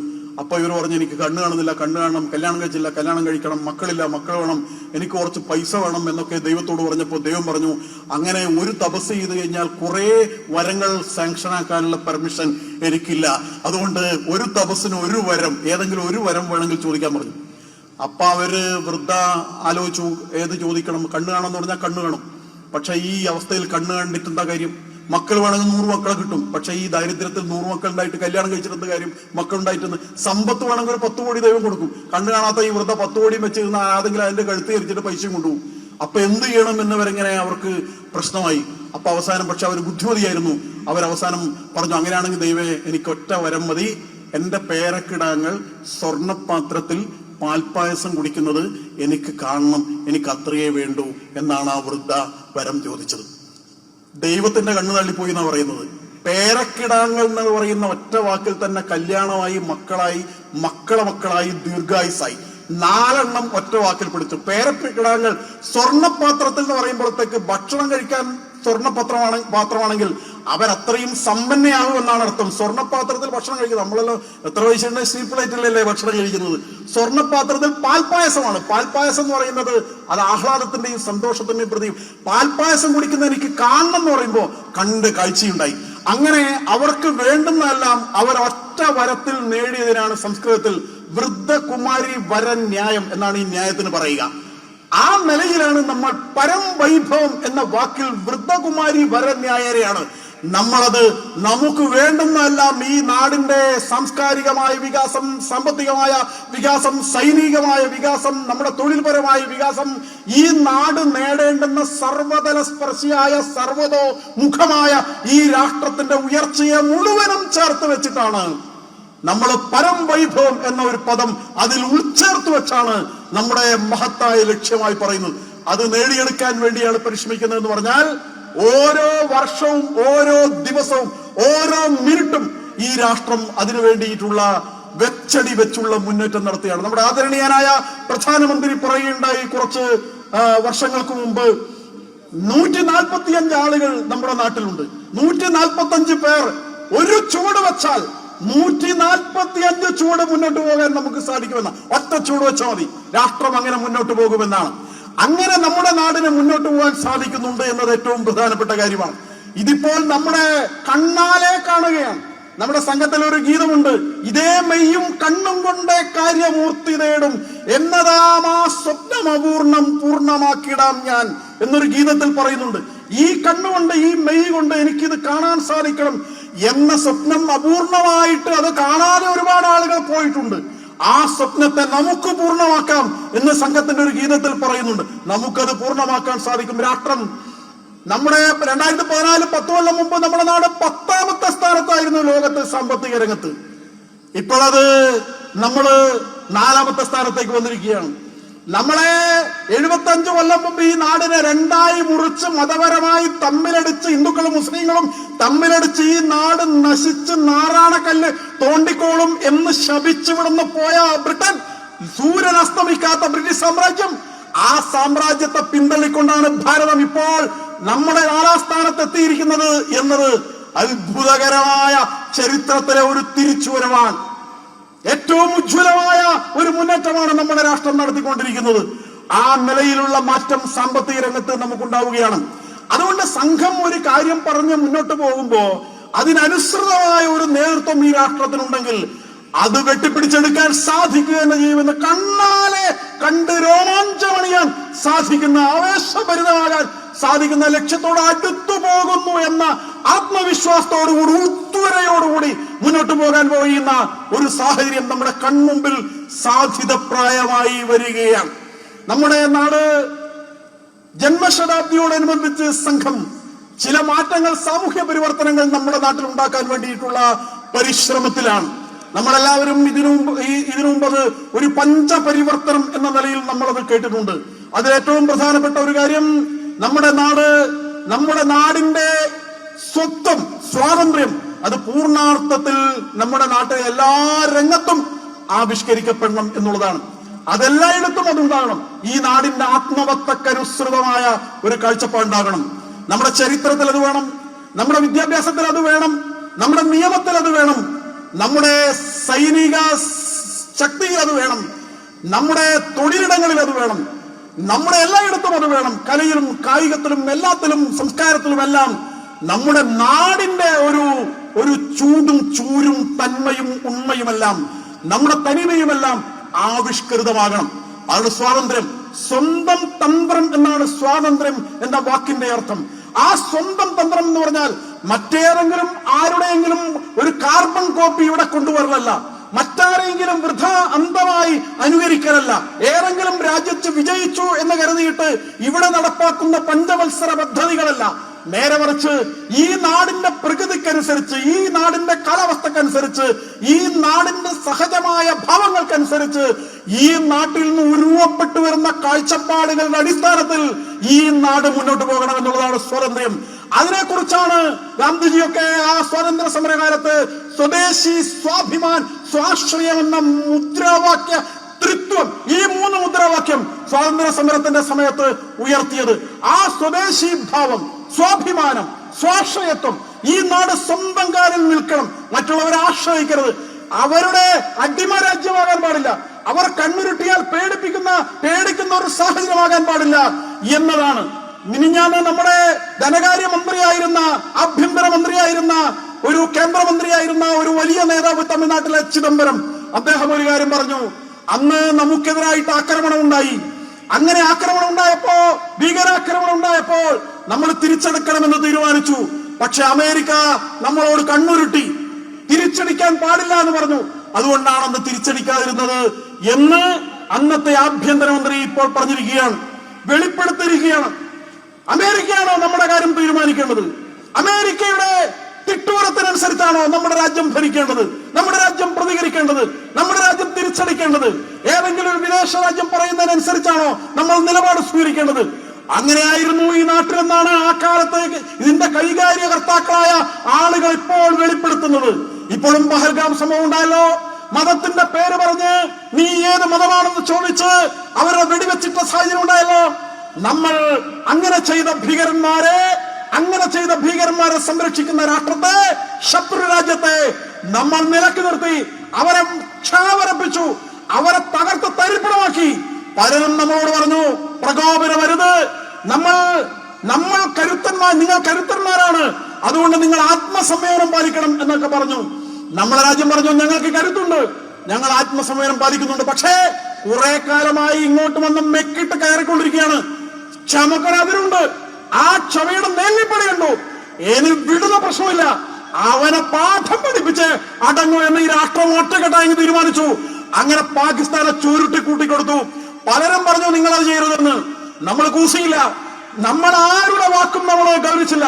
നമുക്ക് നമ്മുടെ രാഷ്ട്രത്തിന് അഭിമാനമുണ്ട്, ഈ രാജ്യത്തെ പൗരന്മാരുടെ ജീവന്റെ വിലയുണ്ട്. അത് വെച്ച് പന്താടാൻ നമ്മുടെ രാഷ്ട്രം തയ്യാറായില്ല. അതിന് രാഷ്ട്ര നേതാക്കൾ ഒരു തരത്തിലും സന്നദ്ധമായില്ല. രാഷ്ട്രത്തിന്റെ മനസ്സാക്ഷിയുടെ കൂടെ നിന്നു. ചെയ്യേണ്ടതുപോലെ ചെയ്ത് തീർത്തു. അതാണ് രാഷ്ട്രം, അതാണ് രാഷ്ട്രത്തിന്റെ നേതൃത്വം, അതാണ് രാഷ്ട്രത്തിന്റെ ഇച്ഛാശക്തി. അതോടുകൂടി ഭാരതത്തിന് ലോകത്തൊരു വിലയും നിലയും ഉണ്ടായി. ഇനി ആരും അങ്ങനെ ഭാരതത്തെ കയറി ചൊറിയാൻ തന്നെ സന്നദ്ധമാകില്ല. ഈ രാഷ്ട്രം പ്രഖ്യാപിച്ചു, ഇനി ഭാരതത്തിനെതിരായി, ഇവിടുത്തെ ഒരു പൗരന്മാർക്കെതിരായി, ഇവിടുത്തെ ഒരു പ്രദേശത്തിനെതിരായി ഏതെങ്കിലും നീക്കം ആരെങ്കിലും നടത്തിയാൽ അതൊരു യുദ്ധമായി പ്രഖ്യാപിച്ച് ആ യുദ്ധത്തിനെതിരായിട്ട് എന്താണോ ഒരു രാഷ്ട്രം ചെയ്യേണ്ടത് അത് മുഴുവൻ ഞങ്ങൾ ചെയ്തിരിക്കും എന്ന് പ്രഖ്യാപിക്കുകയും ചെയ്തു. ആ പ്രഖ്യാപനം ഇടുത്തി പോലെയാണ്. ശത്രു രാജ്യത്തിന്റെ മാറുപിളർന്നുകൊണ്ട്, അവരുടെ ശിലാശാസനങ്ങളെയെല്ലാം തകർത്തുകൊണ്ട് ലോകം മുഴുവൻ ഒരു പ്രകമ്പനമായിട്ട് ആ പ്രഖ്യാപനം വരികയാണ്. ഇതാണ് പ്രധാനം. അതുകൊണ്ട് സ്വന്തം തന്ത്രം എന്നത് വളരെ പ്രധാനമാണ്. ആ സ്വന്തം തന്ത്രമാണ് സ്വാതന്ത്ര്യം. ആ സ്വാതന്ത്ര്യം നിലനിർത്തേണ്ടതുണ്ട് എന്നതാണ്. മറ്റൊരു കാര്യം, നമ്മുടെ സംസ്കാരത്തെ, പൈതൃകത്തെ, മൂല്യങ്ങളെല്ലാം ആയിരക്കണക്കിന് വർഷമായ അടിമത്തത്തിലായി ഇപ്പോഴും നിലനിർത്തിയത് നമ്മുടെ കുടുംബങ്ങളാണ്, നമ്മുടെ വീട്ടായങ്ങളാണ്. നമ്മുടെ കുടുംബങ്ങളിൽ ഈ സംസ്കാരം നിലനിൽക്കണം, നമ്മുടെ മൂല്യങ്ങൾ നിലനിൽക്കണം. അതിനനുസരിച്ച് നമ്മുടെ കുടുംബം ശാക്തീകരിക്കപ്പെടണം. നമ്മൾ തലമുറയായി കൈമാറി വന്ന നമ്മുടെ മൂല്യങ്ങൾ അനന്തരജാത തലമുറയ്ക്ക് കൈമാറി കൊടുക്കേണ്ടത് വളരെ അത്യാവശ്യമാണ്. കുടുംബ പ്രബോധൻ എന്ന് പറയുന്ന ഈ കുടുംബത്തിന്റെ സംരക്ഷണം എന്ന് പറയുന്ന ഏറ്റവും പ്രധാനപ്പെട്ട കുടുംബം, ആ കുടുംബമാണ് ഈ രാഷ്ട്രത്തിന്റെ നിലനിൽപ്പിന്റെ ആധാരം. ആ കുടുംബമാണ് സമൂഹത്തെ നിലനിർത്തുന്നത്. അതുകൊണ്ട് നമ്മൾ ഓരോ വീട്ടിലും, ആ വീട്ടിൽ ഒരുമിച്ച് ഭക്ഷണം കഴിക്കുന്ന ഭോജനം, ഒരുമിച്ച് സംഭാഷണം ചെയ്യുന്ന ഭാഷണം, ഒരുമിച്ച് പ്രാർത്ഥിക്കുന്ന ഭജനവും ഭോജനവും ഭൂഷയും ഭാഷണവും എല്ലാം, ഇതെല്ലാം ഒരുമിച്ച് ചെയ്യുന്ന ഒരു ആദർശ കുടുംബമായി നമ്മുടെ ഓരോ കുടുംബത്തെയും മാറ്റാൻ നമുക്ക് സാധിക്കേണ്ടത്. അച്ഛനും അമ്മയും മക്കളും വ്യത്യസ്ത മുറികളിൽ വേറെ ഏതോ ലോകങ്ങളിലല്ലാതെ ഒരുമിച്ച് ജീവസുറ്റവരായി, മാതാപിതാക്കളായി, കുടുംബങ്ങളായി തങ്ങളുടെ ഓരോരുത്തരുടെയും കർത്തവ്യം നിർവഹിച്ചുകൊണ്ട്, അച്ഛൻ അച്ഛന്റെ കർമ്മവും അമ്മ അമ്മയുടെ ധർമ്മവും മക്കൾ മക്കളുടെ ധർമ്മവും എല്ലാം നിർവഹിച്ചുകൊണ്ട് ഒരു കുടുംബമായി നിലനിൽക്കേണ്ടതുണ്ട്, ആദർശ കുടുംബമായി നിലനിൽക്കേണ്ടതുണ്ട്. കുടുംബ പ്രബോധനം അതിന്റെ ഒരു പ്രധാനപ്പെട്ട കാര്യമാണ്. മറ്റൊരു പ്രധാനപ്പെട്ട കാര്യം, നമ്മുടെ സമൂഹത്തിൽ താഴ്ന്നവരും ഉയർന്നവരും എന്ന ഒരു ചിന്തയുണ്ടാകാൻ പാടില്ല. സാമാജിക സമഭാവന ഉണ്ടാകണം. നമ്മുടെ ജാതിപരമായി ഉയർന്നവർ താഴ്ന്നവർ എന്ന കാഴ്ചപ്പാടുണ്ടാകാൻ പാടില്ല. നമ്മളെല്ലാവരും ഈശ്വരന്റെ സന്താനങ്ങളാണ്. നമ്മളെല്ലാവരും ഏകത്വത്തിന്റെ അദ്വൈതത്തിന്റെ അമരമക്കളാണ്. നമ്മളെല്ലാവരും അമൃതത്വത്തിന്റെ അരുമക്കിടാങ്ങളാണ്. നമ്മളെല്ലാവരും ഈശ്വര ചൈതന്യം ഉണ്ടാണ്. അതാണ് അദ്വൈതം എന്ന് പറയുന്നത്. അതുകൊണ്ട് നമ്മുടെ സന്യാസി വര്യന്മാർ ഉടുപ്പിയിൽ പ്രഖ്യാപിച്ചതുപോലെ ഹിന്ദു പതിതോ ഭവത്, ഇനിമേൽ ജാതികൾ രണ്ടിവിടെ, വർഗം വർണ്ണം അരുതിവിടെ, സകലരും അമ്മൈ കോമന മക്കൾ ബന്ധുക്കൾ നാം ഒന്നാണ്, ഹിന്ദുക്കൾ നാം ഒന്നാണ് എന്നൊരു കാഴ്ചപ്പാടോടുകൂടി ജാതി ഭേദമില്ലാതെ ഒരു തരത്തിലുള്ള ദ്വേഷവുമില്ലാതെ ഒരുമിച്ച് കഴിയാൻ സാധിക്കുന്ന രീതിയിലുള്ള സാമാജിക സമഭാവന വളർത്തിയെടുക്കേണ്ടതുണ്ട്. നമ്മുടെ ഈ രാഷ്ട്രത്തിന്റെ പൗരന്മാരാണ്. പൗരന്മാരെന്നുള്ള നിലക്ക് നമുക്കൊരു കർത്തവ്യമുണ്ട്. ആ കർത്തവ്യം എന്ന് പറയുന്നത് നമ്മുടെ ഈ നാട്ടിലെ നിയമങ്ങൾ, ഈ നാട്ടിലെ അച്ചടക്കമുള്ള പൗരന്മാരെന്നുള്ള നിലക്ക് അനുസരിക്കാൻ നമ്മൾ ബാധ്യസ്ഥരാണ്. ആരെങ്കിലും പേടിച്ചല്ല നമ്മൾ പൗരബോധം അനുഷ്ഠിക്കേണ്ടത്. നമ്മൾ വാഹനം ഓടിക്കുമ്പോ നമ്മൾ ഹെൽമറ്റ് ധരിക്കണം എന്ന് പറയുന്നത് പോലീസിനെ ഭയന്നാകരുത്. നമ്മുടെ ധർമ്മമാണത്. നമ്മുടെ രക്ഷയ്ക്ക് വേണ്ടിയാണ് നിയമങ്ങൾ ഉണ്ടാവുന്നത്. നമ്മൾ ക്യാമറ ഉണ്ടെങ്കിൽ മാത്രമല്ല നമ്മൾ മുന്നിൽ സീറ്റിലിരിക്കുന്ന സമയത്ത് ബെൽറ്റ് ധരിക്കേണ്ടത്. ഒരുപാട് നിയമങ്ങൾ നമ്മുടെ നാട്ടിലുണ്ട്. ആ നിയമങ്ങൾ അനുസരിക്കുക എന്നുള്ളത് അച്ചടക്കമുള്ള ഒരു പൗരന്റെ ബാധ്യതയാണ്. അങ്ങനെ അച്ചടക്കമുള്ള പൗരന്മാരുണ്ടെങ്കിലേ രാഷ്ട്രത്തിന് അച്ചടക്കം ഉണ്ടായുള്ളൂ. അതുകൊണ്ട് സംഘം പൗരബോധം എന്ന് പറയുന്നത് അതനുഷ്ഠിക്കണം, ആദരിക്കണം എന്നും അത് ലംഘിക്കാൻ പാടില്ല എന്നും, അങ്ങനെ ഒരു പൗരസമൂഹം, സിവിൽ സൊസൈറ്റി ഇവിടെ വളർന്നു വരണമെന്നും ആ നിലയിലുള്ള ഒരു ബോധവൽക്കരണം വ്യാപകമായി നടന്ന് നമ്മളെല്ലാവരും അതിന് മാതൃകയാക്കണം എന്നും പറയുകയാണ്. അങ്ങനെ നമ്മുടെ സമൂഹത്തിൽ വളരെ വളരെ അത്യാവശ്യമായ ഇത്തരം കാര്യങ്ങൾ, ആ ഒരു കാഴ്ചപ്പാടിനോടൊപ്പം തന്നെ നമ്മൾ ഏറ്റവും പ്രധാനപ്പെട്ട ഒരു കാര്യവും കൂടിയുണ്ട്. അത് ഈ നാടിനെ സംരക്ഷിക്കാൻ, നമ്മുടെ പ്രകൃതിയെ സംരക്ഷിക്കാൻ വളരെ അത്യാവശ്യമാണ്. നമ്മുടെ നിലനിൽപ്പിന് അത്യാവശ്യമാണ്. ഇനി വരുന്ന തലമുറക്കും ഇവിടെ വാസം സാധ്യമാകണമെങ്കിൽ പരിസ്ഥിതിയെ നമ്മൾ സംരക്ഷിക്കേണ്ടതുണ്ട്. വനങ്ങൾ സംരക്ഷിക്കേണ്ടതുണ്ട്, മരങ്ങൾ സംരക്ഷിക്കേണ്ടതുണ്ട്. മരങ്ങൾ ഉണ്ടെങ്കിലേ നമുക്ക് ജീവിക്കാനും ശ്വസിക്കാനും സാധിക്കുകയുള്ളൂ. ഇവിടുത്തെ കാലാവസ്ഥ നിലനിൽക്കുകയുള്ളൂ. അതൊക്കെ നിലനിൽക്കണമെങ്കിൽ പ്രകൃതിയെ അതിന്റെ തനിമയോടുകൂടി നിലനിർത്തണം. പ്രകൃതി ഈശ്വരിയായി കാണണം. നമ്മുടെ വനദേവത എന്നാണ് നമ്മുടെ പൂർവികന്മാർ പറഞ്ഞത്. അതൊരു ദേവതയാണ്. കടലിനെ കടലമ്മ എന്നാണ് വിളിച്ചത്. അത് മലിനമാക്കാൻ പാടില്ല. ഈ പ്രകൃതിയെല്ലാം ഈശ്വരിയായാണ് കാണുന്നത്. വനദേവതമാരെ നിങ്ങളും ഉണ്ടോ കണ്ട വനജോശ്രീയായ സീതയത്തനിതാനും എന്ന് പറഞ്ഞാണ് സീതയെ അന്വേഷിച്ചുകൊണ്ട് രാമനെല്ലാം നടക്കുന്നത്. ഇവരെ എല്ലാവരെയും ഈശ്വരിയായി കാണുന്ന, ദേവതയായി കാണുന്ന ഒരു കാഴ്ചപ്പാട് നമ്മുടേതാണ്. അതുകൊണ്ട് നമ്മൾ പ്രകൃതിയെ നിലനിർത്തണം, പരിസ്ഥിതിയെ നിലനിർത്തണം. ഒരു ജൂൺ 5 ഒരു മരം നട്ടതുകൊണ്ട് കാണപ്പാട് തീരുന്നില്ല. ഇതിനെ അമ്മയായി കണ്ടതിനെ സംരക്ഷിക്കാൻ നമുക്ക് ബാധ്യതയുണ്ട്. അങ്ങനെ പരിസ്ഥിതി സംരക്ഷണവും വളരെ പ്രധാനപ്പെട്ടതാണ്. സ്വദേശി മുതൽ പരിസ്ഥിതി സംരക്ഷണം വരെയുള്ള, സാമാജിക സമരസത മുതൽ കുടുംബ പ്രബോധനം വരെയുള്ള പൗരബോധമടക്കമുള്ള കാര്യങ്ങൾ ഓരോരുത്തരും ഗ്രാമാന്തരങ്ങളിലും നഗരാന്തരങ്ങളിലും നമ്മുടെ ജീവന്റെ തുടിപ്പായി, നമ്മുടെ ആദർശബോധമായി, നമ്മുടെ മുൻഗണനയായി, നിശ്ചയദാർഢ്യമായി, നമ്മുടെ ജീവിതത്തിന്റെ ഈടുവപ്പായി, മുൻഗണനയായി നമ്മൾ ആചരിക്കുന്ന സമയത്താണ് നമ്മളൊരു യഥാർത്ഥ ഭാരതീയ പൗരനായിട്ട് മാറുക. ആ കാഴ്ചപ്പാടും വളർത്തിയെടുക്കണം. സംഘം ജന്മശതാബ്ദിയോടനുബന്ധിച്ച് വൻ പരിപാടികൾ നടത്തി, ഭയങ്കര വെടിക്കൊട്ടൊക്കെ നടക്കുന്നത് പോലെ ഗംഭീരമായി എന്ന് പറഞ്ഞ് അലസരാകാനല്ല, നേരെ മറിച്ച് ഓരോ ഗ്രാമത്തിലും ഓരോ പ്രദേശത്തുമുള്ള രാഷ്ട്രാത്മാവിന്റെ സചേതനത്വത്തെ കുലുക്കി ഉണർത്തിക്കൊണ്ട് ഈ രാഷ്ട്രത്തെ അതിന്റെ യഥാർത്ഥ ലക്ഷ്യത്തിലേക്ക്, വൈഭവത്തിലേക്ക് കൊണ്ടുപോകാൻ വേണ്ടിയിട്ടുള്ള പരിശ്രമമാണ് ഈ ജന്മശതാബ്ദിയോടനുബന്ധിച്ച് നമ്മൾ ആരംഭിക്കുന്നത്. അതിന് ഏറ്റവും പ്രധാനപ്പെട്ട ഒരു കാര്യമുണ്ട്. നമ്മുടെ ശക്തിപീഠം എന്താണ്? നമ്മുടെ കരുത്തെവിടെയാണ്? ഈ സ്വഭാവശുദ്ധി എവിടുന്നാണ് ഉണ്ടായത്? ഈ വീര്യമനോഭാവം എവിടുന്നാണ് നമ്മൾ ആർജിച്ചത്? അത് സംഘസ്ഥാനത്ത് നിന്നാണ്. സംഘസ്ഥാനം എന്ന് പറയുന്നത് അത് ഹിന്ദുസ്ഥാനത്തിന്റെ ഒരു മാതൃകാ രൂപമാണ്. അവിടെ നമ്മുടെ കുഞ്ഞുങ്ങൾ, നമ്മുടെ യുവാക്കൾ, നമ്മുടെ കിഷോരന്മാർ അവരെല്ലാവരും ഒരുമിച്ച് ചേർന്ന് കളിക്കുകയും പാടുകയും ദേശഭക്തി ഗാനങ്ങൾ ആലപിക്കുകയും ഒരുമിച്ച് ജീവിക്കുകയും ചെയ്യുമ്പോൾ അതിലൂടെ ഉണ്ടാകുന്ന ഒരുമയുണ്ട്, അതിലൂടെ ഉണ്ടാകുന്ന കരുത്തുണ്ട്, അതിലൂടെ ഉണ്ടാകുന്ന ലക്ഷ്യബോധവും ദേശീയ ബോധവുമുണ്ട്. അതിനെല്ലാം വളർത്തിയെടുക്കുന്ന ശക്തി കേന്ദ്രങ്ങളാണ് ശാഖകൾ എന്ന് പറയുന്നത്. ആ ശാഖകളെ ഗ്രാമാന്തരത്തിൽ ശക്തിപ്പെടുത്തുക, കരുത്താക്കുക എന്നുള്ളതാണ്. പഴയ തലമുറയിൽപ്പെട്ടവർ പുതിയ തലമുറയിലുള്ളവർ സംഘപ്രവർത്തനം ചെയ്യുന്നത് പുതിയ കുട്ടികളാണ്, പുതിയ തലമുറയാണ്. നേരത്തെ വ്യക്തിഗതം പാടിയത് വളരെ മനോഹരമായി ആലപിച്ച ആ സ്വയം സേവകൻ ഒരു കിഷോര സ്വയം സേവകനാണ്.